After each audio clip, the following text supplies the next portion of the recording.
I think you would know if you're forcing something, if it doesn't come easy, if you're like trying to people please. And when I mean people please, in sense that you're trying to show this person that you really love them, you're trying to please them, you're trying to do everything just to show them that you're there, you really care. That's you forcing the relationship. If you're going out of your way to do things that make you uncomfortable, that's you forcing a relationship. If they don't want you and you are still hanging around them, hoping that one day they'll want you, you're forcing it.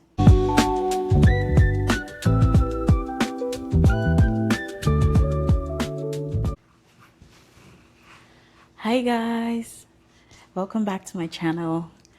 In today's video, I'm going to be doing a question and answer session. I've been getting a couple of questions around relationships, marriage, parenting, and all of that.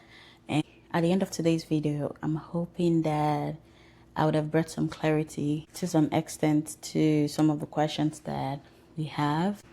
All right, so most of the questions are around knowing who the right person is for you, knowing some of the signs to look out for to see if this person is if this person is good for you or not. So yeah, let's just dive right into it. The first question says, how do you know someone is truly the right person for you? Personally, I would say you can tell that someone is the right person for you first if you know yourself. If you don't know yourself, you truly cannot tell who the right person will be for you in terms of going into marriage. So you look at your journey, where you're going in terms of your plans for your future, be it career, your purpose, especially your purpose, and your idea of what you want a family to look like. Once you know all of that and you know where you are going, then it's easy to say, okay, who is going to be the best match to my puzzle? Do you understand? So the simple way to look at it is this way. You have to start the journey with yourself. So personally, for such a long time, I was focusing so much on just finding the right person. And how do you know who the right person is for you? If you're still unsure about yourself, you're still unsure about what you like, you're unsure about even just in terms of you as a person, what do you enjoy in your free time, your spare time? What do you do? What do you enjoy? Do you have a structure for your life right now? Do you get? Because all of that will come in very handy by the time you get married or you find your person, right? So I would say I'll give you two simple ways to know if this person is for you or not. Number one, if you're a Christian, if you're a believer, I would say you need to ask God, because God is very interested in who you get married to. I know we hear this cliche of saying, oh, God doesn't care who you get married to, it's marriage. But he's very, very intentional about us. And he does know who the best fit is for you. And at any point in time you meet someone and they are not for you, you would have an unrest. That unrest is the Holy Spirit giving you a signal that, okay, this is not the person yet. Do you get? And then the second parameter to use would be knowing yourself. And when I say knowing yourself, I'm talking about your likes, your dislikes, your personality, do you know how to manage your emotions? Are you spiritually grounded? Do you know what you're even doing here on earth in terms of purpose, right? Just overall, as a person, have you discovered every unique thing about you? Because if you don't know those things, how do you even expect the person to love you and express love to you, in sense that, let's say you don't even take good care of yourself, or you're not even someone that believes in anything, right? How do you where do you find your source of strength if things are not going well? Do you get in marriage or in life, in your career, or let's say there's a delay with having children, what do? Do you see? So that's why it's very important that we truly discover ourselves. And God, like I made a video, maybe we'll just go back a couple of videos, just watch the previous videos. God created each of us for a reason. And for that reason, you need to know. And the person that would fit really perfectly for you would also complement that, in the sense that the journey they are working on, they're on, you would fit right into that journey. And the journey you are going on, they will fit right into it. Do you get? Because you're just not here to to just, okay, if you're a lady, you're not just here to just be a wife or be a mom. Do you get? There's still a reason for your existence. Then the second question is the one, in quotes, the one, is it real, or is love a choice? So I believe that there's really not the one. To be sincere, I don't think there's like the one. I believe that love is a choice, especially as Christians. We're called to love. And on this journey of life, you will find that if you keep going around saying you're looking for the one, you might get it wrong, because you'll be using your parameters. Do you get? So I would say channel more of that energy into knowing yourself, and then you just look, like, by the time people are coming to you, or you're meeting people, you just look for who compliments you. Do you get? And it's not necessarily that you guys are going to have similar everything, in the sense that, let's say, like from myself and my husband now, the peculiarity of things are, me, I need so much encouragement, so much push, and like what they call the thing, motivation to actually get my, like, things I have to do. I actually need so much preparations. I just have so many things doing here and there, and I'm really not like I'm not consistent with them. But my husband, on the other hand, he's very disciplined. He knows, if he puts his mind to do something, he does it. Do you see? So that's where the partnership comes in the sense that, where I have my own weaknesses, he has the strengths there. For him, where he has weaknesses, I have strengths there. You see? So I would say, on the topic of the one or not the one, I would say, whoever it is that God is leading you to, He will make it easy for you to love that person. Especially if you're a person that doesn't have so much hate in you. If you do have hate in you, then that's already a sign that you have to work on your heart. Do you get? So you don't push the person or people that are supposed to be in your life. You don't push them away.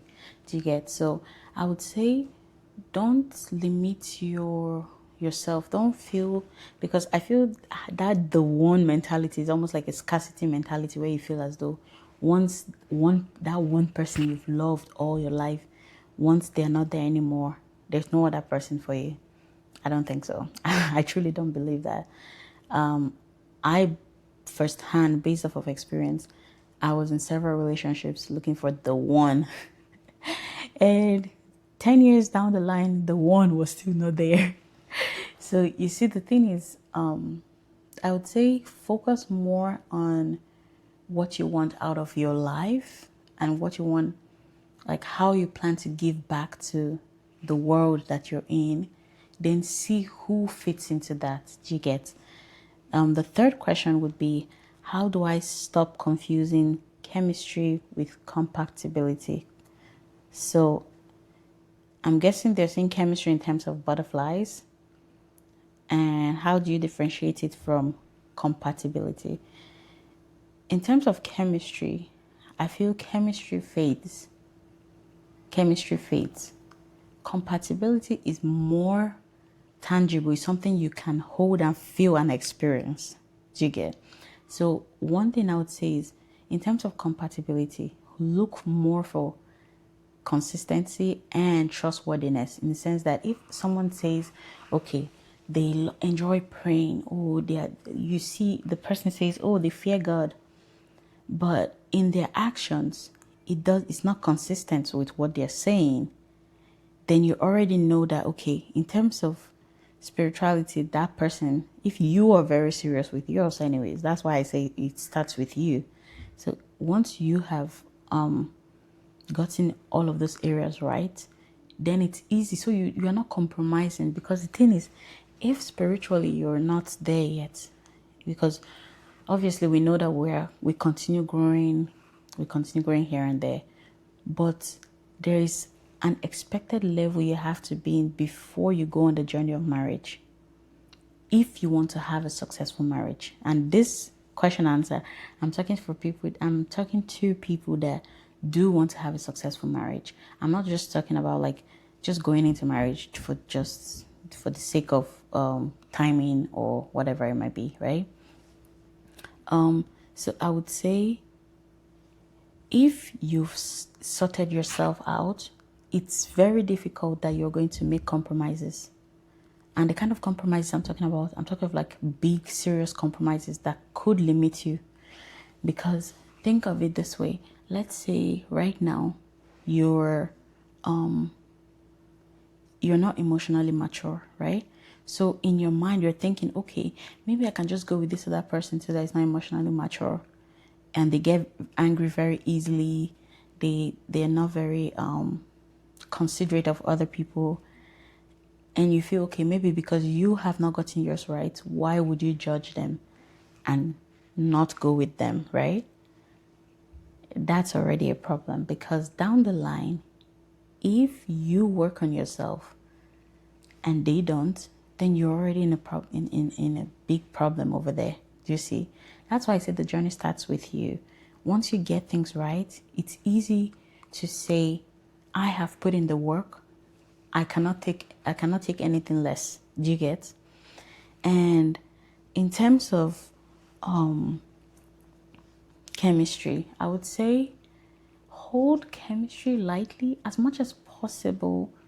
Try not to make your judgment on who the right person is for you based off of chemistry. Do you get? Because based off of my experience, you can have chemistry with a lot of people, but it doesn't last. And that's the truth. It doesn't last, because the moment life starts lifing, reality of everything, of marriage and your jobs and having to take care of your kids and managing the household, in-laws, all of these things, sicknesses and in health, because that's what we say in our vows. Once all of those things start coming into play, you realize that chemistry, you won't even think of chemistry. And it's the truth, you won't even like think that, oh, like the butterflies will not be there. So when the chips are down, you need someone that's a sound person, a solid person. That's what I would say. I benefited big time from that when I was pregnant. I was just thinking about it, how I imagine people that don't have supportive husbands, how do they survive being pregnant? I can't even imagine it. Trust me, it's not the easiest. Having to take care of yourself at your lowest moments, especially if you have someone in your life, it's not the easiest. All right. So number 4 is, what red flags should never be ignored? That's actually a very good question, and I will give a couple. Obviously, I won't be able to mention like every red flag. As it comes to mind, I would just mention it. The first one I would say is someone that doesn't have the same belief system as you in terms of your spirituality, because you would struggle. Your belief system is the foundation of your life. So if someone does not believe in the same God as you do, there is already a problem there.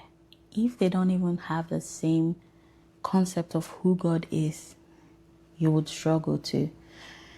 And trust me, you don't want to go into marriage having to argue your way through everything. Which church you should go to, why you should believe in this. Yeah. So I say your belief system, especially spiritual, should be the same. If it's not, that's not good. I don't know if it's technically considered as a red flag, but yeah. Number 2, someone that has anger issues. Anger that's not controlled can potentially harm or endanger the other person's life. So it's a no-go area for me. Yeah, everyone is, yeah. So anger, number 2. Number 3 would be someone that's selfish. So someone that's not considerate.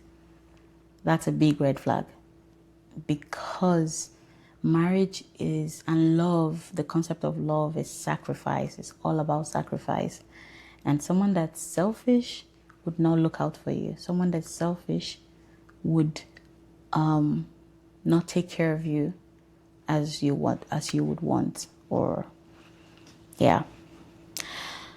What other red flags? I'm just thinking. Someone that, okay, let's say, I know this one, it depends, but if your in-laws, not if they'll probably not be your in-laws by then, but if the family you're going to get married into, they don't like you, don't do it. Don't do it, yeah. You just save yourself the headache. It's not advisable. Which other one? I can't think of anyone right now, but you can leave some in the comment section. Anyone you think of, just leave in the comment section, just to help other people, just to equip other people too. And let's just, help. It's a community. Let's help just develop and grow each other. So if you have any red flag, especially those very common ones, please put them in the comment section. And then question 5, can someone love you and still not be good for you? Yes. Yes. It's more common than you think, because I feel the concept of love is very misconstrued in this, in humanity in general. I feel we have a way of saying the word love, but from within, it's not speaking love from the heart and our actions, right? So I would say someone can love you and still not be good for you. Also, if you are not headed the same way. So in the sense that, let's say you have been called to nations, let's say nation building, you're hoping to, as a lady now, you're hoping to be a president or a policy maker, or just be in politics or something regarding leadership. And the man you're with, on this hand, he loves you, but he doesn't see you going that far, or he doesn't believe that women can be leaders, right? That's already a bad sign. That you're going to be limited. You won't be able to do what you're supposed to do, right? What's the difference between peace and settling? It's so interesting because I spoke about this in one of my counseling sessions. And I think the biggest one is, if your decision is guided by fear, then you're settling. If you have peace, and that peace is not like a manufactured one, is one that you're at rest. You're not anxious about anything. You're not in a haste. Then that's true peace. But at any point in time that you feel there's no time, you're running out of time, so you have to quickly get married, or you're not satisfied from within. There are some things that you feel there are some things that have not been addressed that you feel you're not satisfied with, but you still want to go ahead with the marriage. You're settling. The third one would be if you know genuinely that this person is not the right person for you, but you feel as though that's the last person that might come your way, you're settling. The next question would be, how important is physical attraction really? The way they added really is like as though you're considering like just going with someone that everyone is beautiful in God's eyes. Yes, yes, everyone's beautiful in God's eyes. But remember, beauty is in the eye of the beholder. I might think someone is not that good looking, or someone is good looking, and someone else might think otherwise, right? So I would say don't make it the center for your decision making, but make sure the person is someone you're physically attracted to, so that you will minimize any form of temptation in the future, right? So not that you're gonna marry someone that's not your spec at all, and then you're not like, oh, even God man will when he brings somebody your way, he will present them, say, okay, you choose. You're the one that will say, I do on the stage in church. So you have to like that person. See, even if, because remember, in good, in bad, that's going to be your person. So you have to choose right too. So it's not the ultimate, it shouldn't be the core of your choice, decision making, but it shouldn't be something you should neglect. Okay? And physical attraction can always be enhanced. That's something you should keep at the back of your mind. Don't let it ruin something good for you. Okay? Some people might just not know how to dress properly for their body type, or they might not have the best skincare and all of those things. All of those things can be enhanced. All of those things can be worked on. Okay, so if you have like someone that ticks all the boxes and maybe they're missing out on that, don't go like chasing them away. Okay, all of those things can be worked on. That's why it's partnership. So where you have your strengths, if you're very fashionable, help them find what works for their body type. Okay? Yeah. All right. And question 8, should Christians date for marriage only? Yes. I think we know that already. I hope so. Personally, I'm not a big fan of dating. I tried it in the past. It didn't work. And I don't think it works. I think it's just it's like a game of testing the waters here and there, which I'm not a big fan of. So I would say you should only be going to dating and courtship and all of those things if you're ready and prepared for marriage and you're walking towards marriage, right? So yeah. But that's my opinion. It's not like it's a biblical thing. I don't even think I saw dating in the Bible, but yeah, it's just a personal stance. Question 9, can a relationship survive if one person is emotionally mature?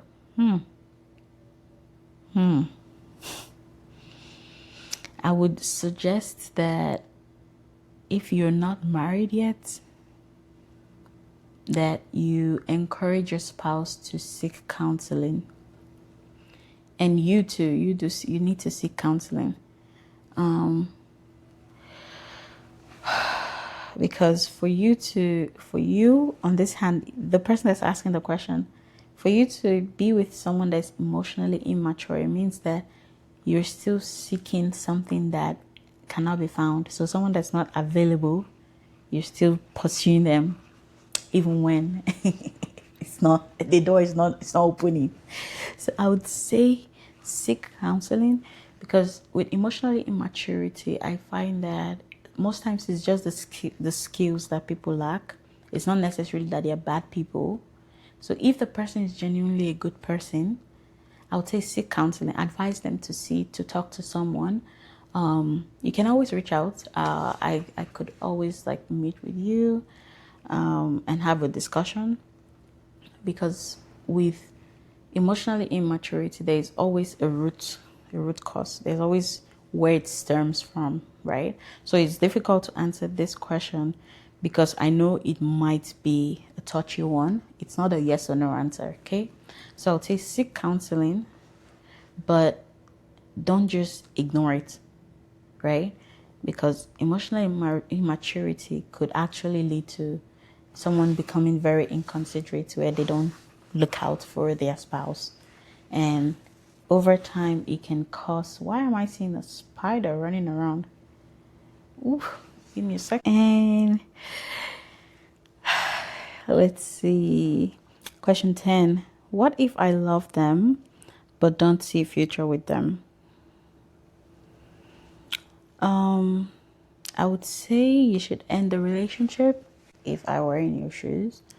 Because if you don't see a future with them, then I believe that you're wasting your time. That's time that you can spend developing yourself, letting them figure their own life out, right? Not just keeping them on the line, waiting. I would just say let them be. Just let them go. You'll find your person. You will find your person.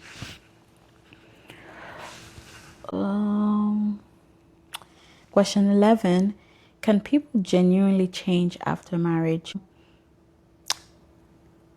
I'm not sure in terms of change what you mean, but if okay, let's say it's in the situation where you're saying you're trying to get married to someone that maybe has some bad traits right now that you're seeing, but you believe that they will change after you get married.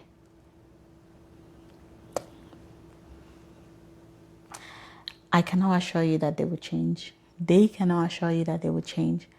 You do not have it in you to make them change. The only person that can make someone change is God. So I would say if someone is not showing signs of growing, of developing themselves, if they don't have a teachable spirit, they cannot be taught. That's a tough one because you're already signing up yourself for failure. You're setting yourself up for failure in the hope that they will be better. But what if they're not? What if it becomes worse, right? So you have to think of that too. It's very rare that people change after getting married in terms of positively. The stress of life would make people be worse than they are. So whatever you are seeing, whatever negative traits you're seeing, it will be just multiply it by 10, by 100, right? If you're not going to be okay with that, I would say don't pursue that relationship. Don't pursue that marriage. It's not advisable, to be sincere. It's not. Teachability is one of the things I always counsel my people that come to me for counseling. That's one thing I tell them to look out for. Someone that's teachable. If the person is not teachable, if they don't have people that they submit to, that they're not accountable to anybody, be it a mentor, a spiritual leader, their parents, anybody, a teacher, if they're not submitted to anybody, it's not a good place. It's not a good place to be in because it's already a danger point. Keep working on yourself. Advise them to work on themselves. But don't wait there waiting for them to change. They can change and then come back. And you have to see that they've actually worked on those things. Consistently, you can see that, okay, what they're saying, their actions are matching with their words, right? Because you don't want to run into issues later and then it's like you saw it though, right? So another thing is, the last question is, how do you know if you're forcing a relationship? I think you would know if you're forcing something, if it doesn't come easy, if you're like trying to people please. And when I mean people please, in the sense that you're trying to show this person that you really love them, you're trying to please them, you're trying to do everything just to show them that you're there, you really care. That's you forcing a relationship. If you're going out of your way to do things that make you uncomfortable, that's you forcing a relationship. If they don't want you, and you are still hanging around them, hoping that one day they'll want you, you're forcing it, right? So I would just advise you that I would encourage you. Let me not use the word advice. I would encourage you to find people around you, have a community that sees you for you, right?